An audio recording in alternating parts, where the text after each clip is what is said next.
So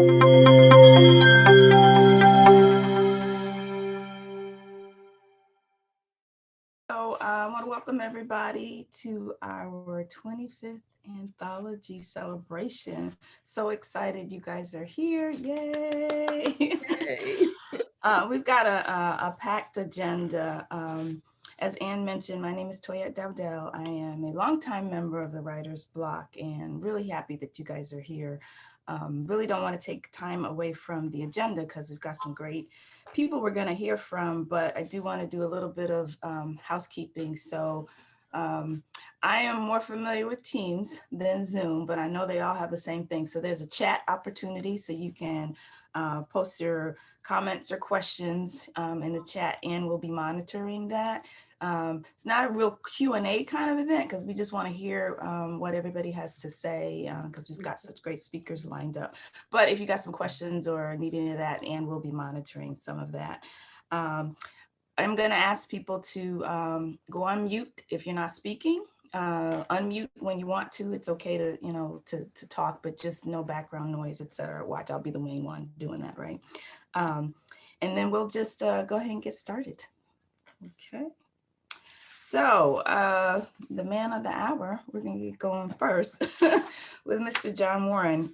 John Warren served as past president of Writer's Block, and while president, introduced strong administrative and operational standards. John writes screenplays and novels.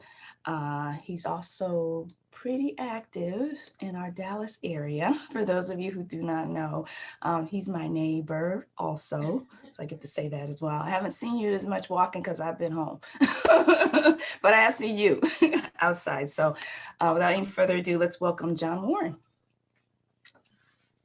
Good morning, everybody. I'm not quite sure what you all want me to say. Writer's Block has come a long way. We have seen amazing accomplishments from our members. Most so, I think more than anything, I have been inspired by all of you ladies in two ways. You've encouraged me in my writing and shown great interest in my stories. But also, you've allowed me to be the only rooster in the hen house, so to speak. But Toyette mentioned 25 years. Has it really been that long? Over the course of time, and I think we all are different people than we were when we first joined Writer's Block, and I'm sure we all have evolved into more mature, interesting people than we were 25 years ago. I think about my writing and how I miss the opportunity to let my creative juices flow. But yet, I still do some on the side. Believe it or not, Anne, everybody else, I do write, but I have not actually written as it relates to my books. But I have been writing, as in creating these conversations that I hope will turn into chapters in those books, and so I've been doing that. But more so, I've been just thinking about life, and of course, Cheryl mentioned COVID-19 and the environment that we're in, and I look back. Kat, I'm also 60 years old, and I look at what life has been over the past 60 years, and a lot of it has to do with words. And of course, Writer's Block is about words. Understand, have you all just thought about the fact that words brought this world into existence? Genesis chapter 1. Words brought this world into existence. Words have freed a nation through the Emancipation Proclamation. Freed a nation. We were inspired by words with the March on Washington and Martin Luther King's address at the Lincoln Memorial. We were inspired by words with Barack Obama saying, yes, we can. We were, what's the word I'm looking for? Humbled and brought and was exposed to what life is really going on with the words of a man who served as the 45th president who actually set forth to destroy a nation with words. And so as a writer's block, and we all have our imagination, and the words that we use to inspire others, or to inspire and enlighten ourselves, or even serve as a therapeutic tool. But understand that words are powerful. Words can build and words can destroy.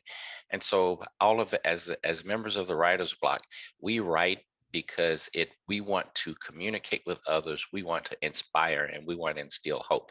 Nothing that we ever do is ever negative. It's all uplifting, and I want us to continue. I'm making myself commit to rejoining this group and finishing my books, and being a millionaire, and you all being also millionaires, and we're living in the same neighborhood, and they're saying, who are those great people that live over there? I want to move in that neighborhood. It's, no, it's an exclusive neighborhood. You would have to join this neighborhood 26 years ago in order to be where we are. But I think I've always liked the fact that for 25 years, especially those who are that I know directly, and who's been really impactful, Ann Fields and Kat and Toyette, you guys have been such an inspiration, and I feel like in some instances that I've let you down because I haven't been as dedicated to writing. But that desire that I got when I first met Anne, and she introduced me to the writer's block, has been phenomenal, and that still lives in me. It's part of my DNA. And I want to make sure that it continues that way. And for everybody who's on the call, remember that words are powerful. Words build and words destroy. And we want to make sure that we are creating those words that's going to be for the betterment of our society, and to help people, help uplift people, especially in these times when there's so much homelessness. There's mental illness has been on the increase, and people just don't have the ability to cope with the new environment that we're living in. So let's all be inspiring. Let's continue to be great writers. Let's continue to be great contributors to making society a better society. So let's use our words to build. Thank you, Toyette. I don't know if y'all want me to go on. I can go on and on from me being a politician. I can talk at the drop of a hat. But the Writer's Block is such a phenomenal, amazing group, and anybody who think very little of themselves and their ability to write can grow, even whether if it's true or whether if it's not true. You can grow and you can become a better person. We're in the age of technology, so we can all grow to be a John or an Ann or a Toyette or a Cat 5.0, and that's what we should be striving to achieve. Those are great words, John, and you're right. Words are very, very powerful. And like you put me in that list, but I don't consider myself in that list. Anne and Kat have always inspired me, particularly Anne, who, has just ushered the writer's block as her baby, and continues, even when it ebbs and flows, she's still consistent. So I wholeheartedly agree with you. Thank you. Appreciate it. Welcome to those of you who joined us a few minutes ago. We're just going to power through the agenda. Great lineup of folks who are speaking. Just heard from John. We've got another great list of folks coming. One who I'm actually going to read the actual bio because it's power-packed, Ms. Cheryl Smith.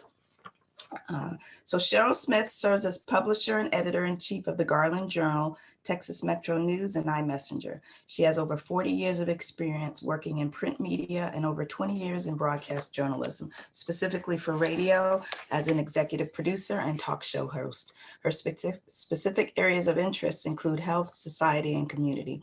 Cheryl is also a professor, trainer, and consultant. She is an active force in the National Association of Black Journalists, National Newspaper Publishers Association, and the Society of Professional Journalists, and has served as both past president and current president of the Dallas-Fort Worth chapter of the Association of Black Journalists.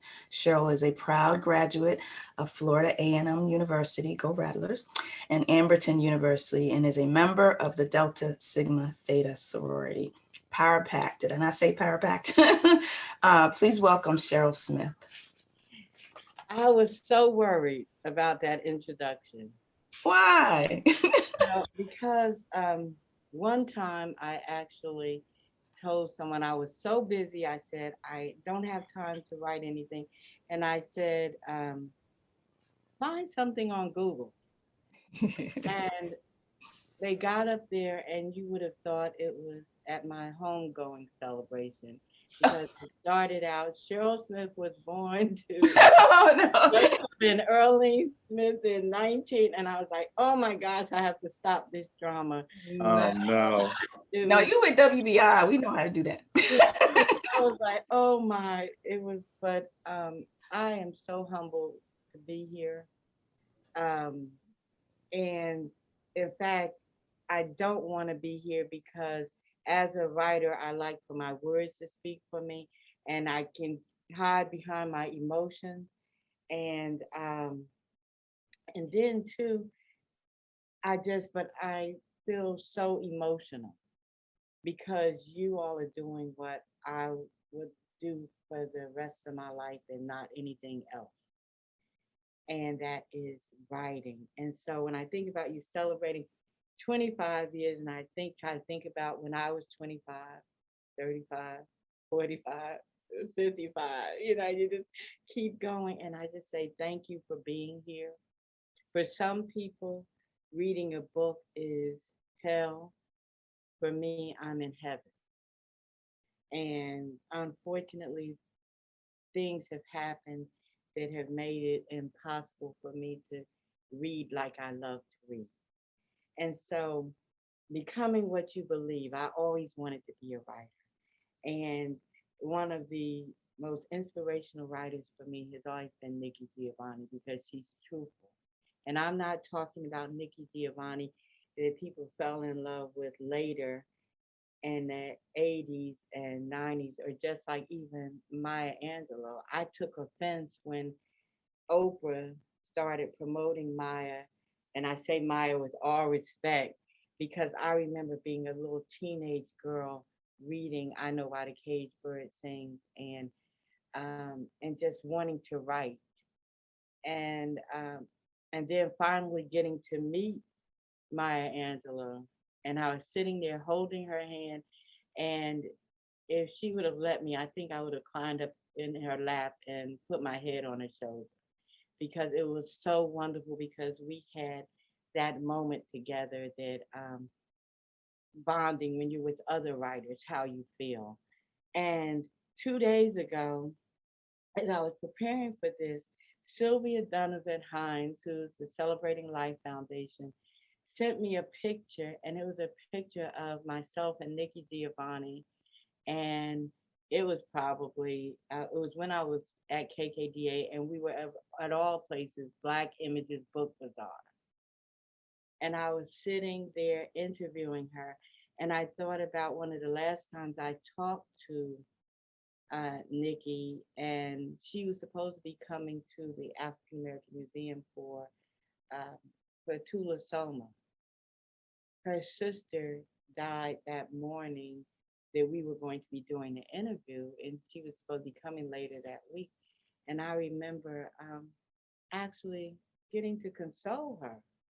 And so if you just imagine, here I am, I'm thinking about ego tripping and thinking about, how my mouth flew open one time when I saw her, and she said, making love was a good way to say hello.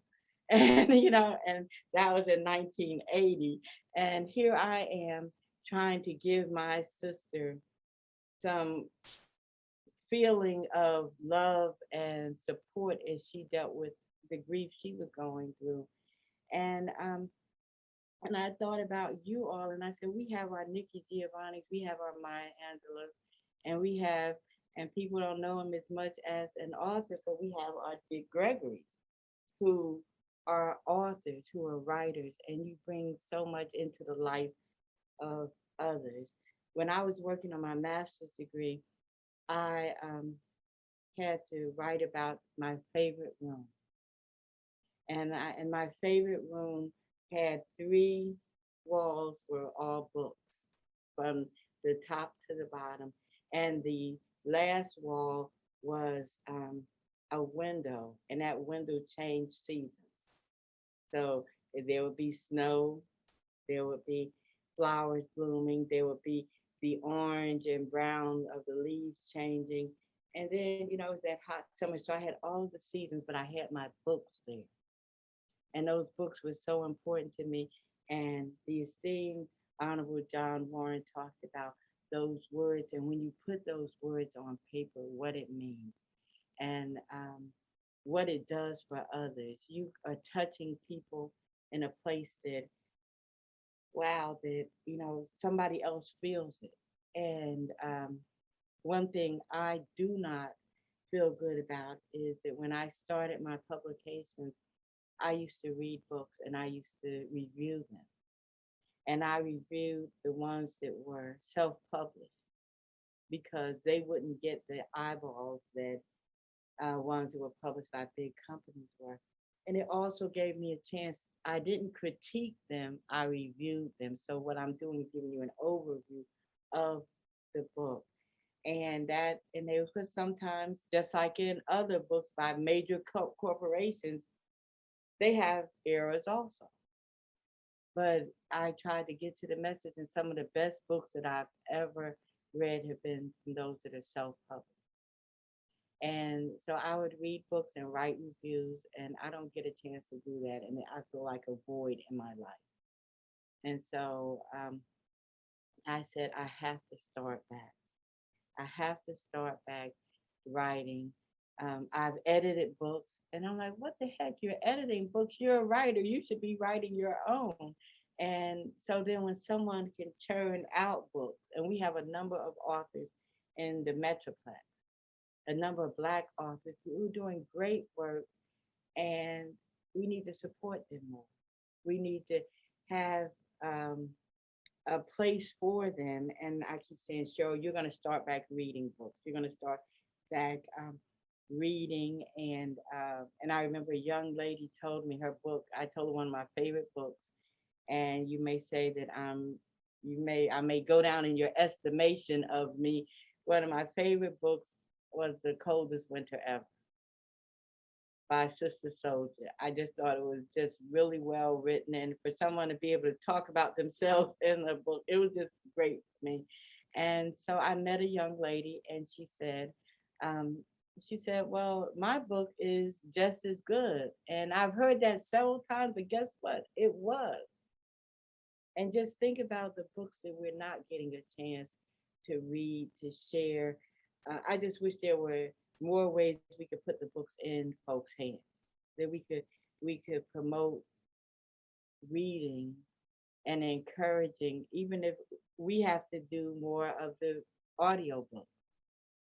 We have to promote and encourage reading, because people are getting away from it, and folks will say, well, I have my iPhone or whatever.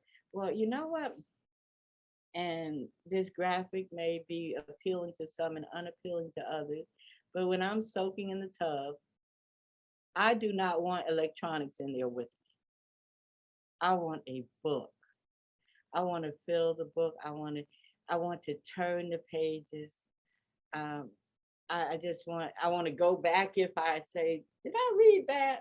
And I just want to enjoy and revel in it. Now, should I have had a number of books out? Yeah, I think I could have had. I've done a lot of writing over the years, you know, and it's been wonderful. And I said, you know, I'd rather hear from some of them, because they're actually doing what I'm going to be talking about doing. It's kind of like a coach. The coach is coaching, but you have people out there that are playing, that are doing the work, that are getting it out there. And I just would like to be more supportive. I'd like to encourage us to even learn how to be promoting of it, because I can tell you there have been times, sometimes when people have their book and they want to hold on to their book, and I say, you know what, if you let it go of it, I can help more people want that book. And I like to share some of those stories. So when I was thinking about coming here and thinking about becoming what you believe, and lessons in legacy building, your theme, it is so appropriate because you had to reflect during these times of COVID. You know, someone says, well, you could die tomorrow. Well, that's always been the case. We've always, we always could die tomorrow, but now it's really in our face, you know, and we're losing people. And when we finally do get over to a certain area in this pandemic, which we live in a constant state of pandemonium, we are going to go looking for someone and they're not going to be there. We are going to go and say, let me find so and so, and find out that during this pandemic, they were one of the ones that drifted away. So I had a class and we talked. I tell my classes, each of them, they have to um, tell me something interesting about you. And so I would ask each of you, what is your favorite book? What's your favorite piece of work that you've done? And get different stories. But we, in the conversation, one student and I were talking about what's cremation. And the student said she didn't want to be cremated. And I said, why not? And she said, because she wanted the world to know that she was here.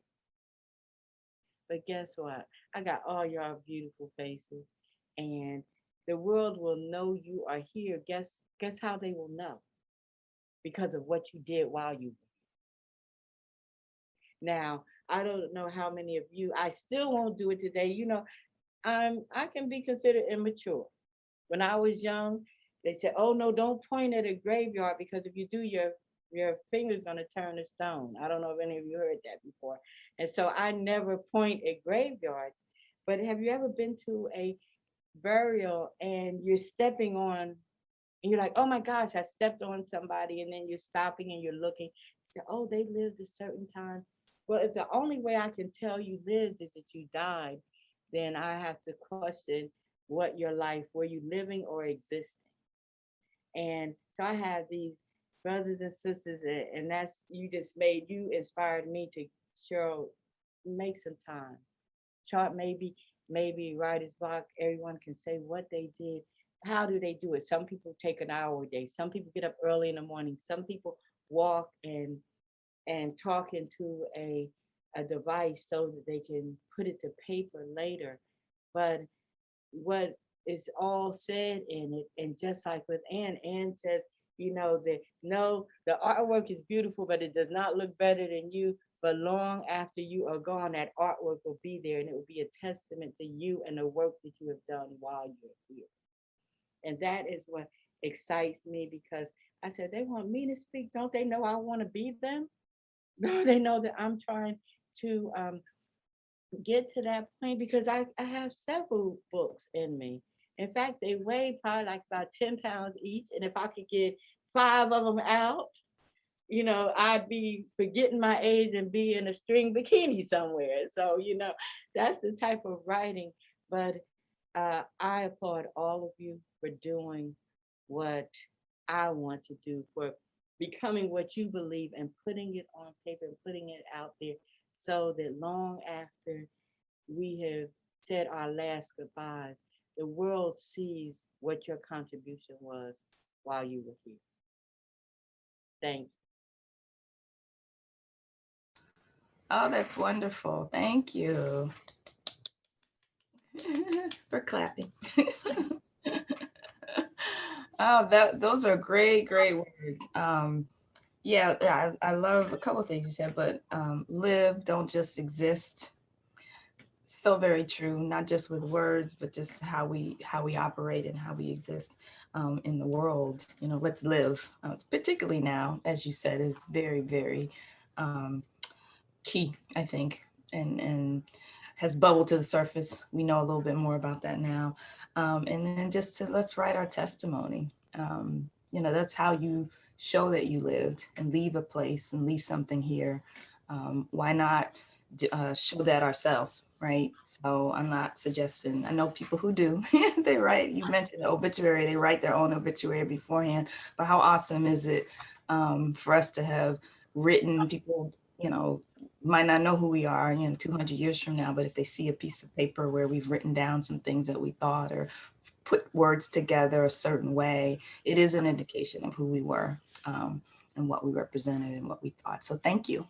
Thank you so much.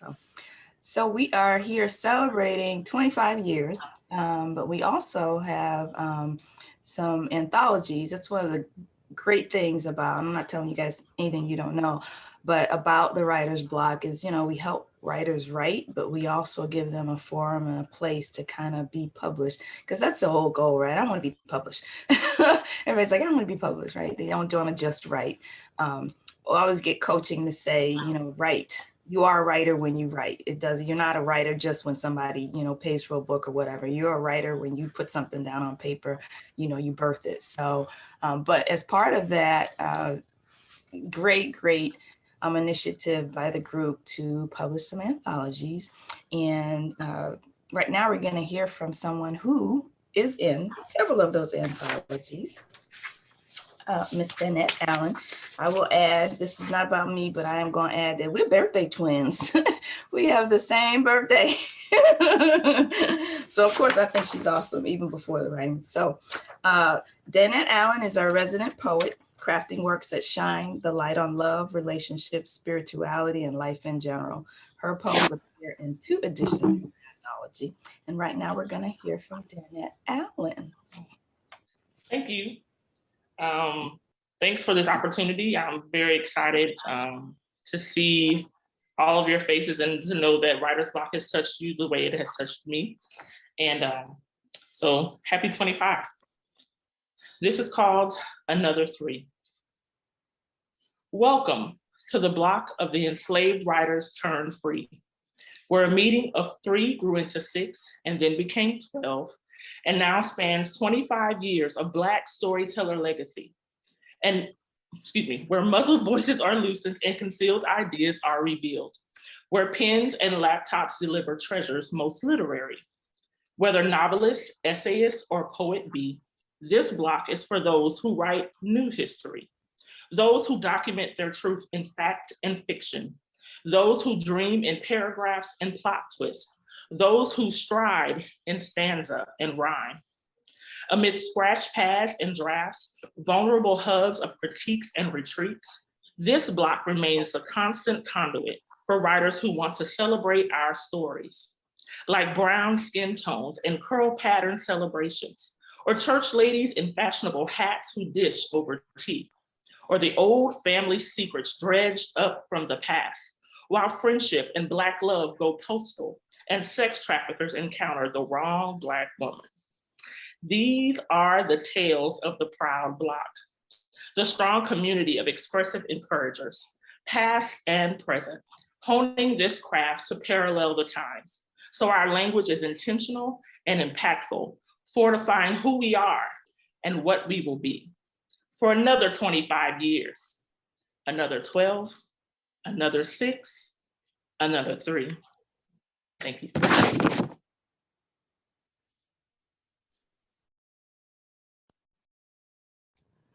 Awesome. Didn't I tell y'all? That was wonderful. Wonderful. Plug, our anthology is coming out. We've got a new one, and Danette's going to be in that one as well. And we also have copies of the older ones if you guys don't have those. So just a note, just a note. Thank you, Danette. Okay, this next lady that's coming up is just a staple. She is just, well, y'all all know. I'm going to read the official, as I always do, from Miss Kat Smith, but she is a gem, a jewel.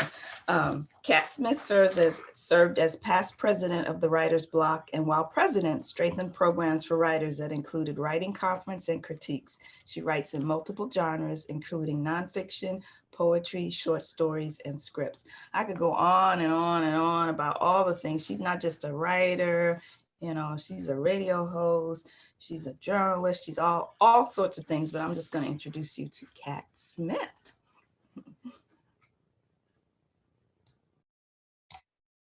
The whole time I'm sitting there blushing and didn't even unmute myself. Thank you, Toya, for that. Wow, 25 years. Congratulations, Writer's Block. I'm so excited. I became a part of the Writer's Block through Ann Fields. And how I met Ann, I have to tell you the story because it was hilarious. So I was working with a couple of ladies who had a kind of like a, what is it, like teaching girls how to be ladies and all this. What do they call that? I don't know. So this organization. And so the one lady says, you need to, this is a friend of mine, you need to read her book. So read one of Ann's books, a romance novel. I can't forget the name of it, but there was a character in her book, Stephen DeClos. I ain't gonna never forget that name. I fell in love with this man. I was like, I had to call her. So I called her out of the blue. She never had met me before or anything. And I was like, girl, who is this Stephen DeClos? I have got to meet this man. And she is like dying laughing. And we became, you know, the best of friends. And if I got anything out of this organization, I got lifelong friends. And I tell you what, I have grown. My writing has been, you know, so improved. And my storytelling ability has just been so impacted by the fellowship and everything. Even though I've gone and I came back, you know, you guys have always been in my heart, because Writer's Block has endured. It has endured a little bit of drama. It has endured folks just not acting right, you know, and just the struggles and the trials and tribulations of a business trying to succeed and fulfill its mission and its purpose in our lives. You know, when Ann and the Vaughn and I can't remember, Brigitte, when they started this organization, they were trying to make sure that the mission was always the focus. You know, the vision of what they wanted to accomplish. So you did that with me. You did that with me because I was able to, I've written 9 books. I've created online courses. I'm an international speaker. I mean, I've been published all over the place. So I can't thank the Writer's Block enough for what it's done for me. And I know many of you can say the same thing, because that's what we needed. We needed someone to believe in us, someone to encourage us, someone to guide us, to teach us, you know. And I've gone on to share what I've learned with other organizations and with other people to encourage them so that they can be successful as well. So I tell you what, I love the Writer's Block, and I just could not believe it was 25 years. So, and we've known each other that long, a little bit before that, you know. And John and Toyette, yeah, we've been, hey, we're like ace boom coon. And so it's just great that we've been able to, and Cindy too, you up in there, because we were all there meeting at the Anatole. And so it's been great. And I am just so proud to say that I was part of the this organization and, you know, doing what I can to support the members. So thank you so much for having me here today and always embracing me in the organization. You are very welcome. Great words, Kat. And yeah, it doesn't seem like it's been 25 years. And yes, I do remember the Anatole. I remember we moved, but your words, you know, ring so true about, you know, lifelong lifetime friendships. You know, even new people that we meet, you just connect through the commonality of the journey of wanting to write and to express ourselves. And so I think that's one of the things that the Writer's Block does really, really well. So yes, thank you. Thank you.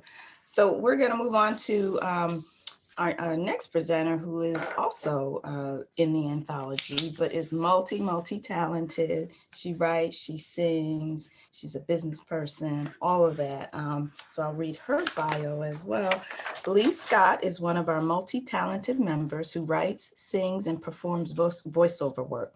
Lei's work has been featured in our anthology, and her writing genres include short stories, poetry, and lyrics. Please welcome Lei Scott. Hello, everyone. Let me just start my video. Can you see me? And you hear me? Okay. Thank you so much for allowing me this opportunity. Congratulations to the Writer's Block for 25 years. And I want to acknowledge all the wonderful writers. I'm a newbie at this, but with Anne's gentle and guiding hand, I'm coming along. I'm gonna sing a song for you all. And she sent me a text message, I think it was a text message, and said, can you do the legacy song or a legacy song? And I was like, legacy song? You know, I go Googling online, what's the legacy song? What's the legacy song? And I couldn't find one. So I didn't want her to think I was stupid, right? So I finally contacted her and I said, I'm sorry, please forgive my ignorance. I don't know what a legacy song is.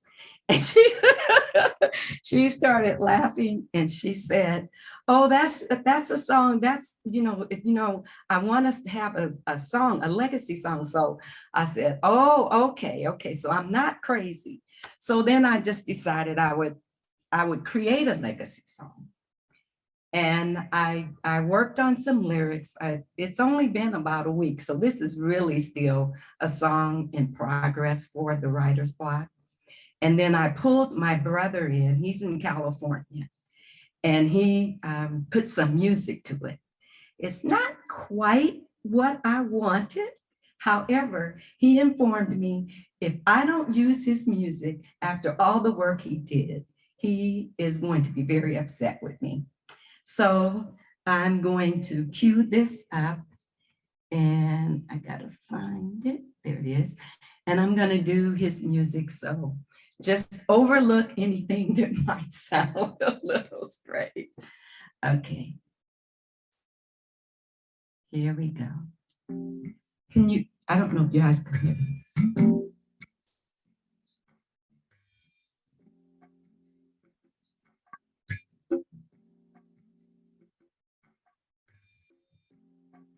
Sing dream, we can see, create our thoughts into things, building.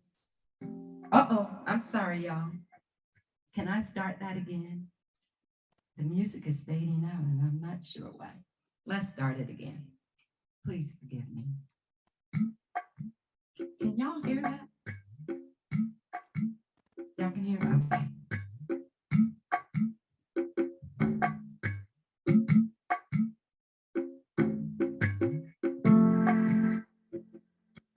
It's a sound.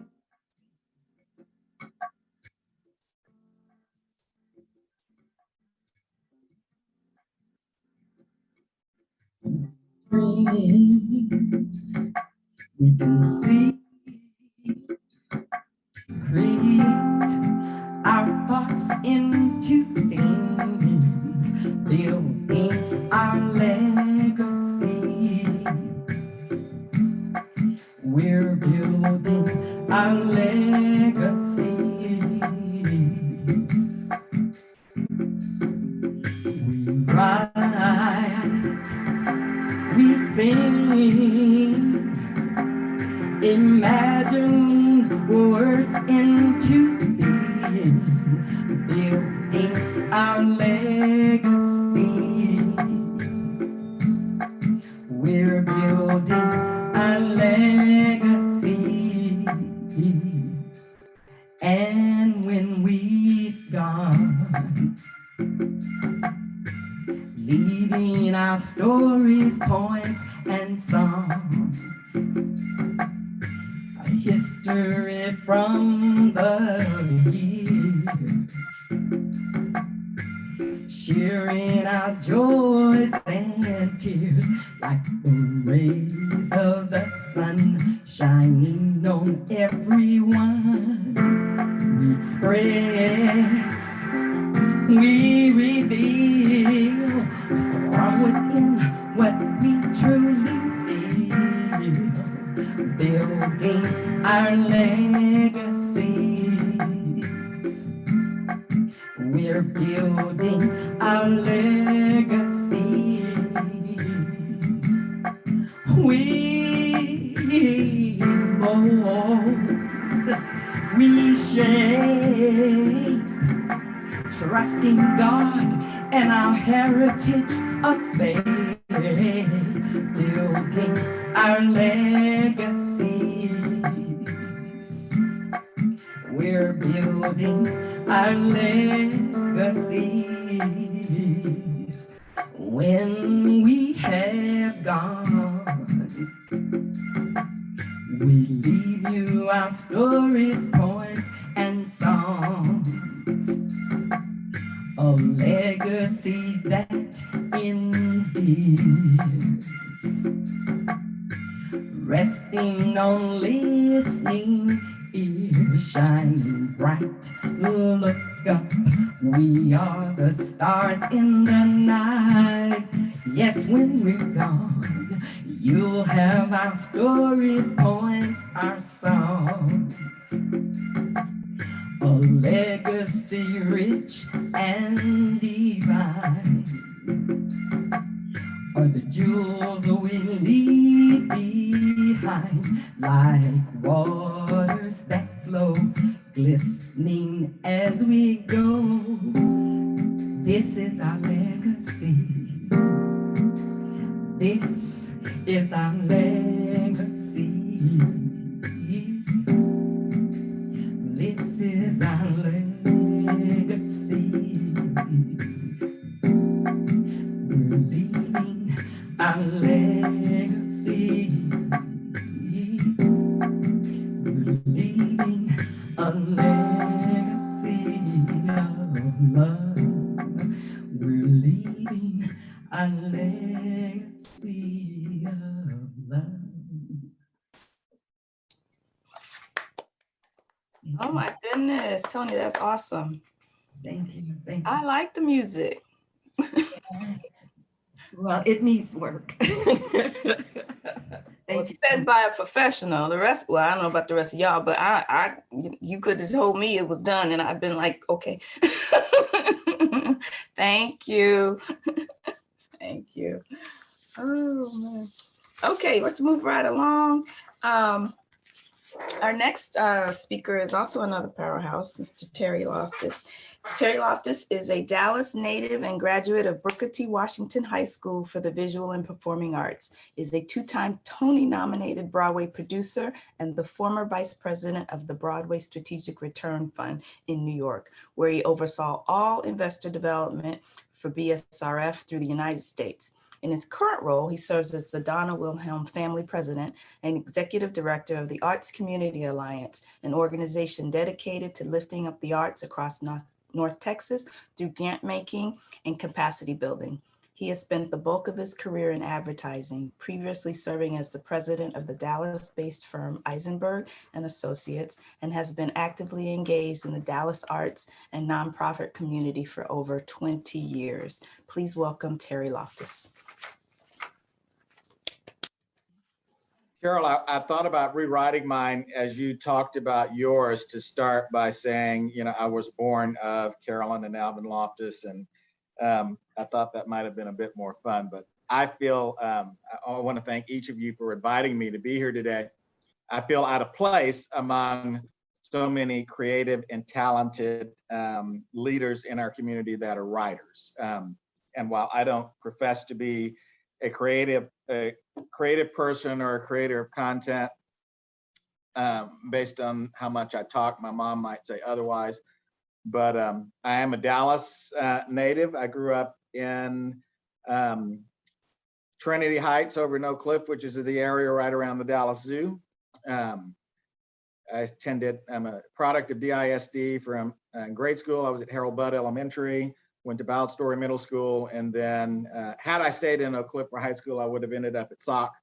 But my mom was and is, well, she wouldn't consider herself a musician anymore, but my mom was a musician. And so I studied trumpet, jazz vocals, and French horn from the time I could talk. My little brother, we just released his new album. His name is Keith Loftis. He's in Brooklyn, and my sister was a dancer. So mom raised two musicians and a classical ballet dancer. And the three of us, actually, when I think of legacy, I think of specifically, as many of us, my family.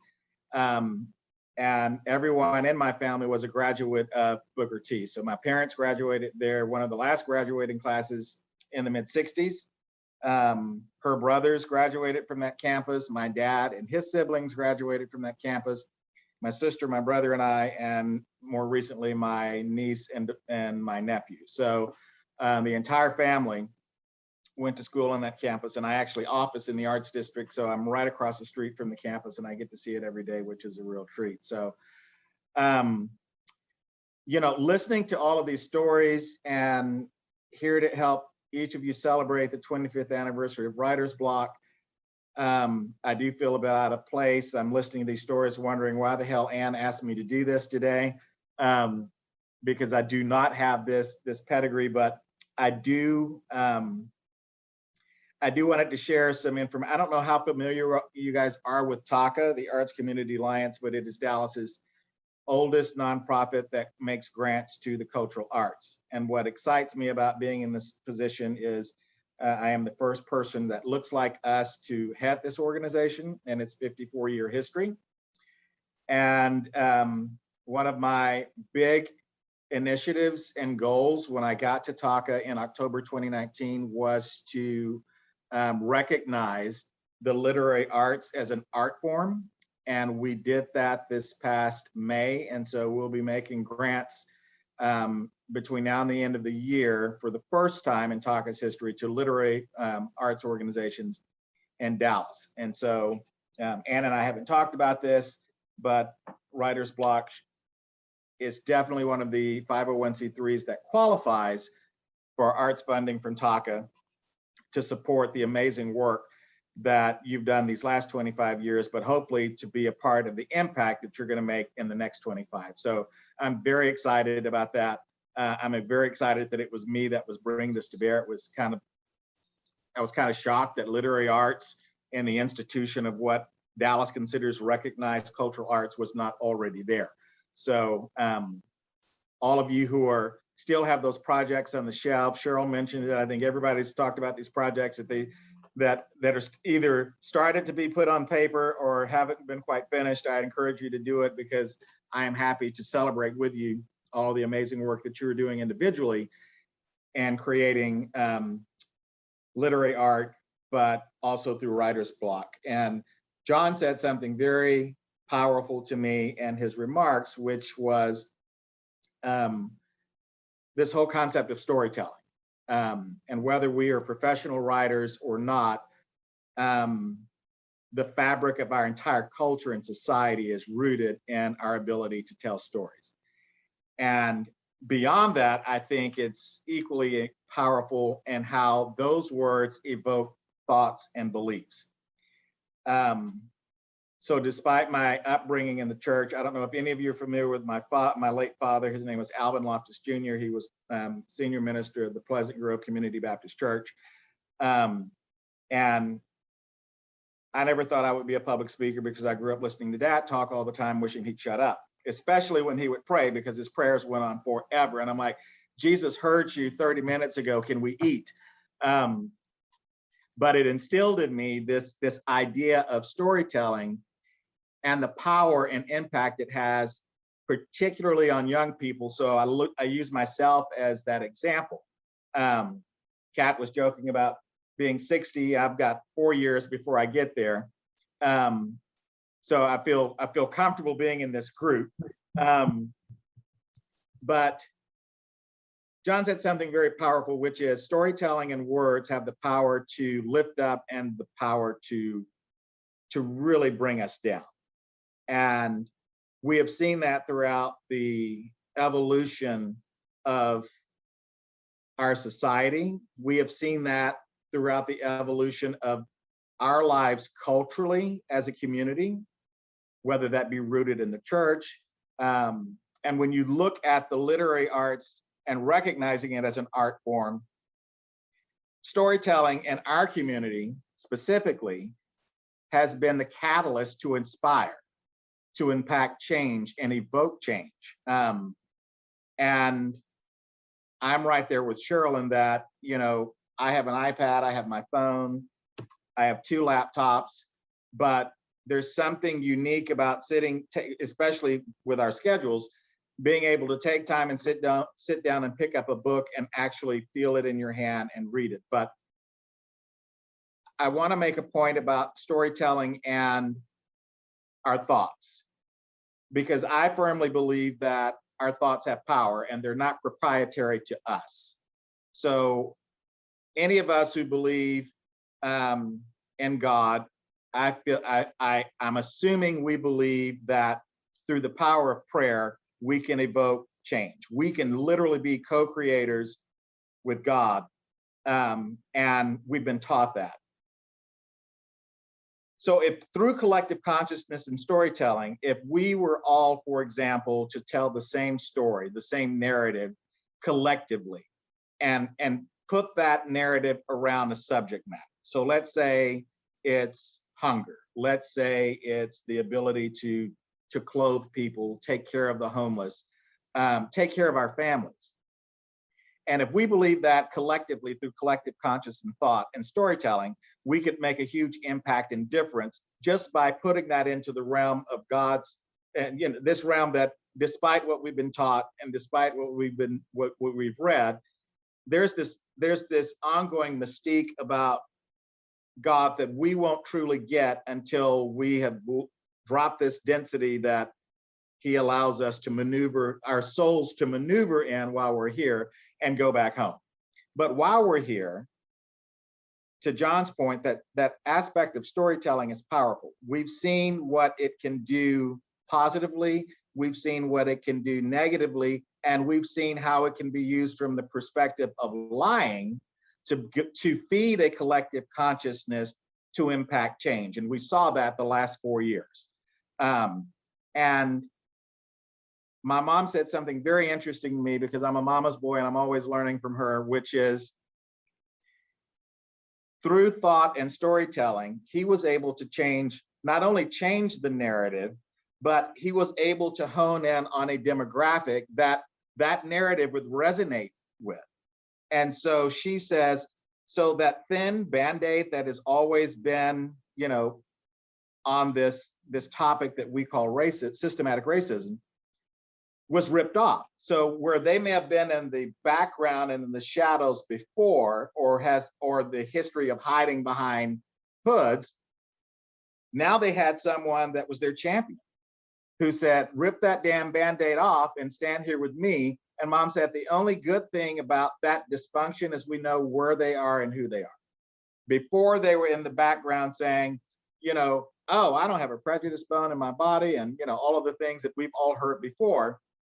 And now they're on CNN, they're on Fox News, and they're proudly proclaiming their hatred. But to me, it's all rooted in fear. So when I look at my nephews, one is 28 and one is about to graduate from high school, I'm thinking about when it comes to legacy, I'm like, oh my God, what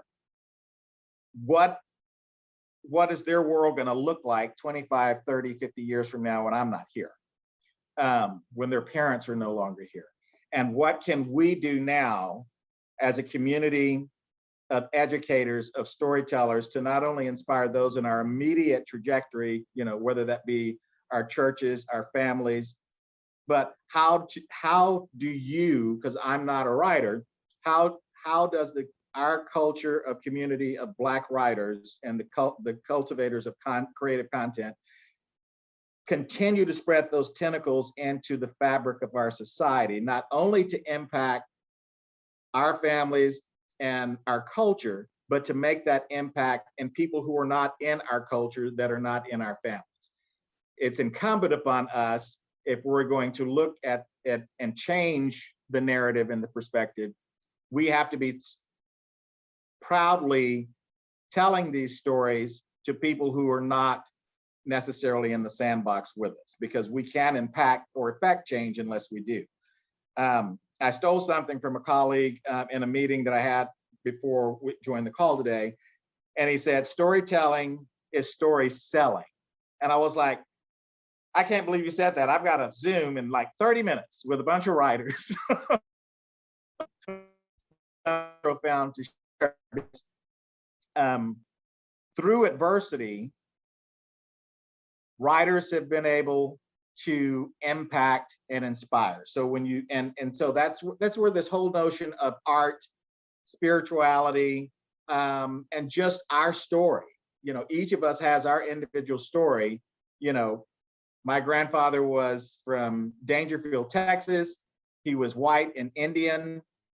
He married my grandmother, who was also from Dangerfield, but more Black and Indian. And we all have these rich histories and I feel it incumbent upon me, as well as my sister and her husband, to share these stories with my nephews, because we're not always going to be here. And if we're not writing it, then where are they going to get this perspective?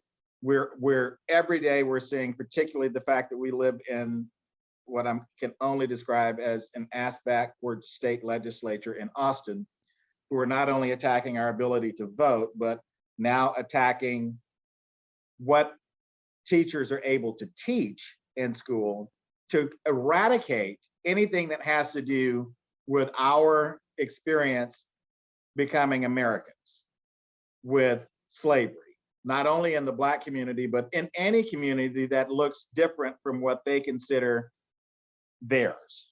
And this whole notion that they're right and everybody else is wrong, when we were all, you know, none of us outside of Native Americans are indicative natural inhabitants of this continent. So I know we're pressed on time, and I had a lot of things that I was going to say, but I've been inspired by what all of you have been saying, and it's making me want to pick up a screenplay that I started about 8 years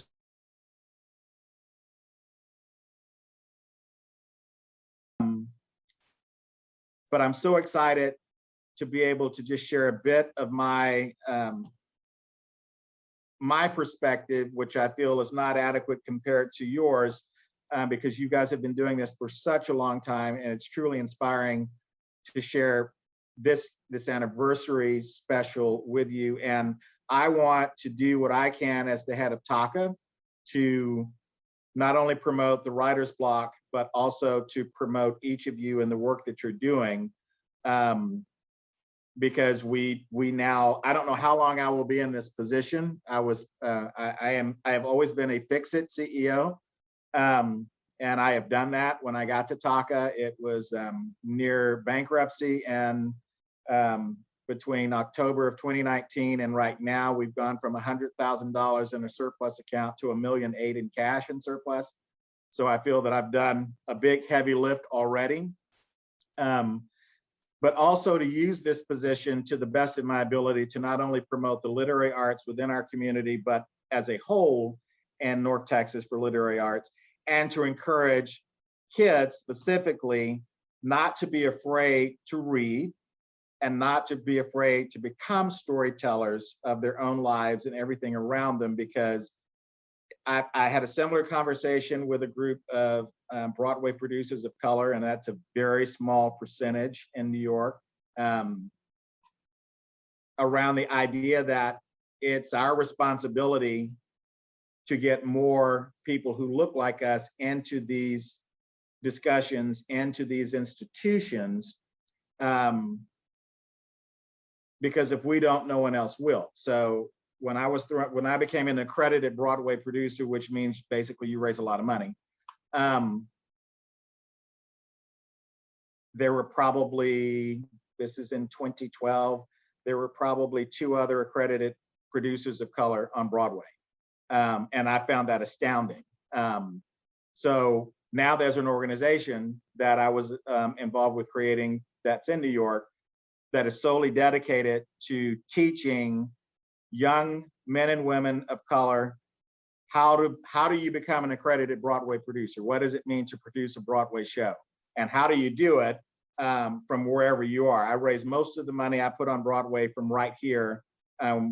While I was also in New York, a lot of it came from here. And it was and literally I was the only person that looked like me sitting at a table in these boardrooms in Manhattan without fear. So I didn't walk into these situations going, oh my, how did I get here? I walked into these rooms very confident in who I am, going, I deserve a seat at this table, and my perspective is just as important as yours. So telling these stories and being more comprehensive storytellers, I think, is an opportunity for all of us to impact the lives of young people, especially in our own community, because there are a lot of other little Terry Loftises that were nerds and geeks in South Oak Cliff that are still out there right now, who may be in very challenging situations, as I was when my parents divorced and my mom had to work 3 jobs to make sure that we stayed together. But she instilled one thing in us that made us the spirit beings that we are today, as I like to call us, which is, we may be having it tough right now, but this is a part of the journey. That wall may be there right now, but instead of trying to figure out how we're going to chip away at it, we're going to sit here in confidence, in peace, and calmness, and pray, and know that the way will be revealed to us. So we're just going to work smarter rather than harder. But I don't want you, the 3 of you as my children, to think that just because what this situation looks daunting and impossible right now, your future has yet to reveal itself, so don't give up. These are the messages and stories, I think, through storytelling, that even me not being a writer is still part of my responsibility as a Black man wanting to inspire Black children to become the best that they can be. So I didn't make my living, and I didn't make the money that I've made and from a creative perspective. My brother does, but I chickened out and went, I want to make a lot more money, and blowing this horn isn't going to get it. I knew that I was not good enough to become the world's next Miles Davis. So I'm like, I understand marketing and advertising, so I'm going to go do that. And I did it for the bulk of my career, but I still sing. So I still have that outlet pre-COVID. To where I had a small trio, and we would work when I had time around town. So that's it. I want to just say thank you to Anne for having me here today to share just a little bit of my background and my story, but more than anything else, to let all of you know that there's a new sheriff in town at Taka, and my role and my commitment to you is to help not only celebrate the writer's block for the amazing 25 years run that you've had, but to help propel you as an institution and as writers into the future. Yes, that's wonderful. Wonderful. Thank you. There was a question in there. I don't know if everybody is seeing the chat, but Terry, they wanted to know the name of your organization. Yeah, it's TACA, TACA. And it stands for the Arts Community Alliance. Arts Community Alliance, great. It great. was started in 1967 as a development division of the Dallas Theater Center, and then it spun off into its own 501c3. So we fund through grant making, I'm sure most of you are familiar with Soul Rep Theater Company, the African American Repertory. Both of those companies are beneficiaries of TACA. Great. Nice to see the literary side potentially recognized as well. So, and we'll help with whatever we need to do to get that through. Thank you. Thank you so much. So we've got one more person on our official agenda on here. I'm just going to jump right into it.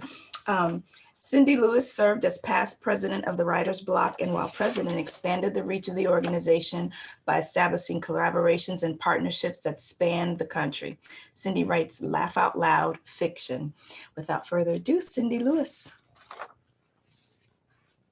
Hello, everyone. Well, first of all, I want to thank Anne for this opportunity. I met her 25 years ago in Black Images, as a matter of fact. We used to write for, we was a small group of African-American romance writers, and I still love romance to this day. I've been married 34 years now, and that is still my gender. I just love romance. And what I would like to say about the group is that no matter how far you go or don't go, Anne has always made sure that you were included in the emails. I have always gotten the emails over the years.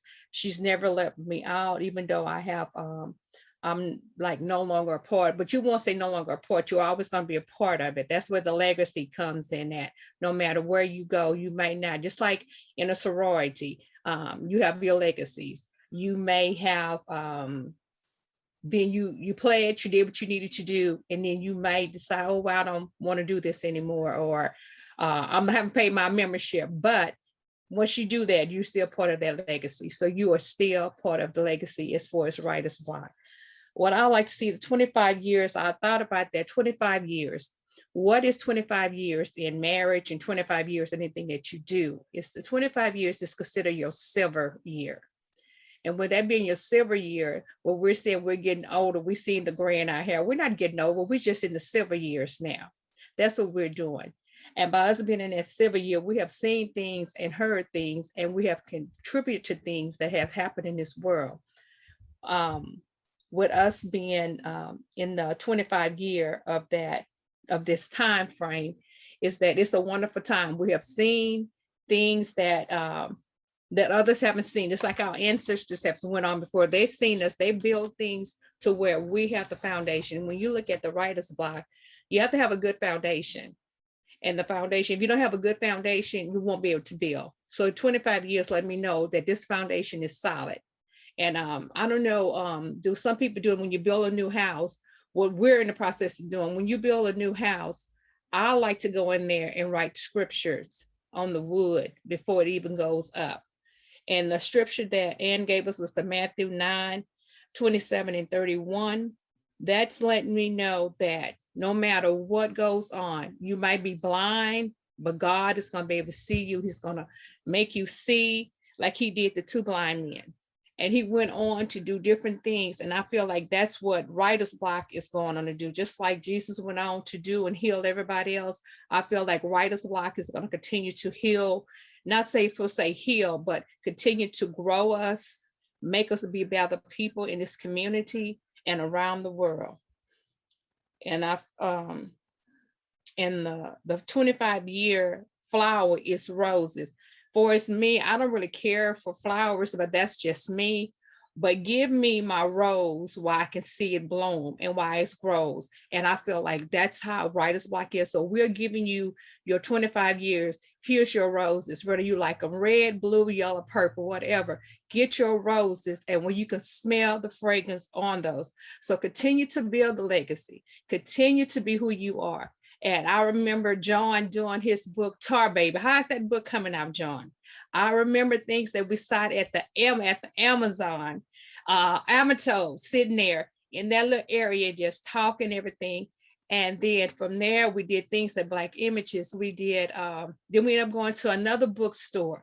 But to continue to grow, no matter where we were at, just plant the seed and it's going to grow. And that's all I have to say. Thank you. That was wonderful, Cindy. And right, you're right, legacies stay. Legacies always stay. So you guys, we are it's been a wonderful programming, but we are past time. I'm just gonna quickly, I always like to recap some of the things that our great speakers have said. So words are powerful. Live, don't just exist. Let's write our testimony.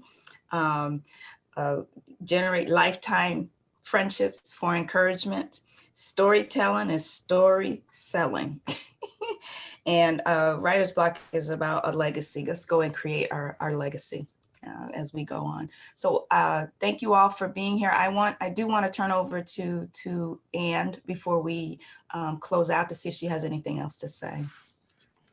Well, just real quick, I am just sitting over here just really, really full. I have my sister beside me and I have my mom beside me, and I was trying to be cool, trying to keep it together because I'm supposed to be the strong one in the family, but I'm feeling real weepy right now. But I want to thank you all for being on this journey with me. For those of you who were at the very beginning when we were meeting at the Anatole, and to those of you, Cheryl, you have supported us along the way. I remember when you wrote our review for our first anthology in 2006. And we were so excited, and I still have that newspaper to this day. It's a little yellow around the edges, but I still have it. And Terry, to you, we just met you, but we're so proud of you. And that's why we wanted you to be front and present center today, because you are unique. You are the legacy that's building TACA. And I just felt like we needed to see your presence. We needed to see you in place. We're looking forward to the great things that you're going to continue to do for the organization, and especially for the literary arts. And I